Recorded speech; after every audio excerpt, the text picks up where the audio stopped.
How do you know if someone is a Christian, like a real Christian?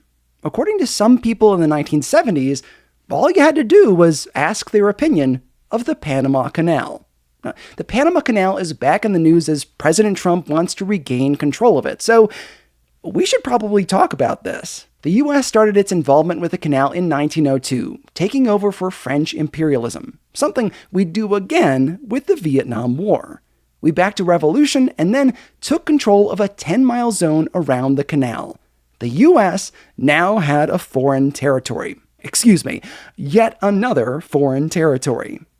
We've got a bunch of them. In the 1970s, President Jimmy Carter's administration planned to give the land to the people of Panama, in part to ease tensions between the U.S. and Central America, a project that had been in place in previous Republican administrations, but finally got approval in the late 1970s. In 1978, senators who agreed with the Panama Canal deal described a new problem they were having.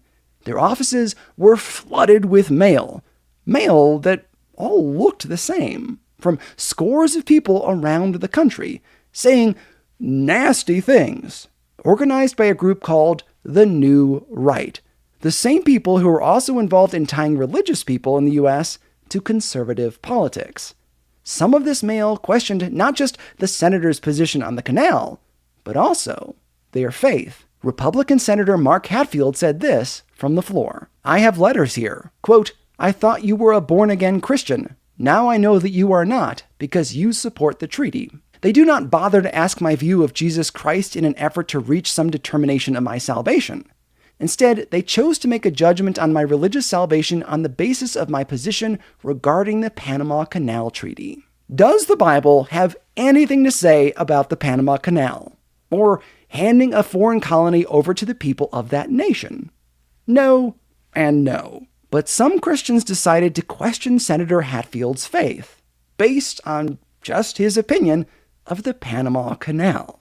That sounds silly, but we Christians do this all the time, tying our faith to something that we have no business getting involved in, and then questioning the faith of others when they don't agree with us. Now, the Trump administration wants to reestablish a colony in Panama, potentially by force, even though that means doubling down on American imperialism and, essentially, doing to Panama what Britain did to the colonies in the 1700s.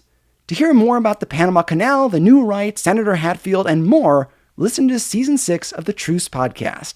There I'm telling the long story of how some evangelicals tied themselves to the Republican Party in the 1970s and 80s.